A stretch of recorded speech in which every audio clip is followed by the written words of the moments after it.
સંસારને આપ્યા કરી છે અને પછી કહી કે મન પ્રસન્ન નથી, આનંદ નથી, ક્યાંથી હોઈ શકે બાપ? આ તો ભગવાનની કૃપા છે. 150 જણા જે આ રામાયણની અંદર જોડાઈ ગયા.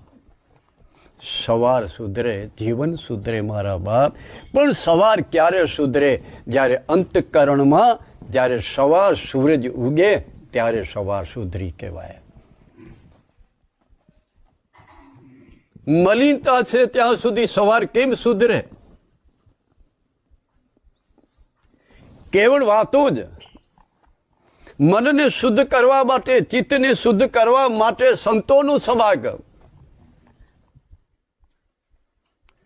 વાંચવાથી કંઈ થતું નથી, બોલવાથી કંઈ થતું નથી. તમે તમારા અંતઃકરણને જુઓ. મારો અંતઃકરણ ક્યાં રમે છે?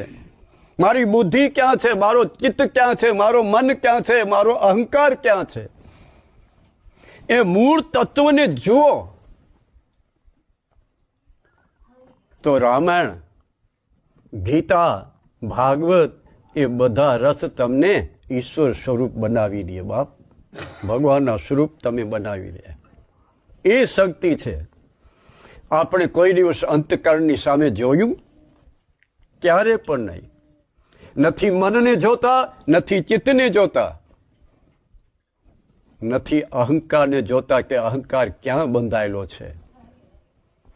અહંકાર છે ને એ બાપ મારા ભગવાનને આગળ પહોંચાડી દે, ચરણોમાં પહોંચાડી દે. એ અહંકાર છે. નારદજીનો અહંકાર હતો કે હું માનવ છું, મને કોઈ સ્વાર્થ નથી અને પરમાત્માનું મારે ભજન કરવું જ છે, તો જ હું માનવ કહેવાઉં.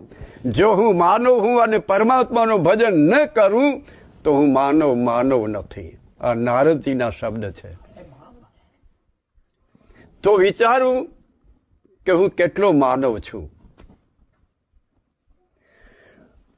જે આપણને 24 કલાક સંસારના બંધનમાં પડેલા, તો ક્યારેક તમને એવું થાય છે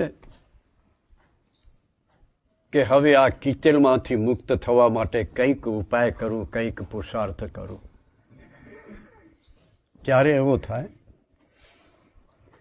સત્સંગ એટલા માટે છે કે જે સંસારનું કિચલ છે એમાંથી મુક્ત થવા માટે સત્સંગ છે, માટે કથાઓ છે. આપણે તો 24 કલાક બંધાયા જ કરીએ છીએ. આ મારો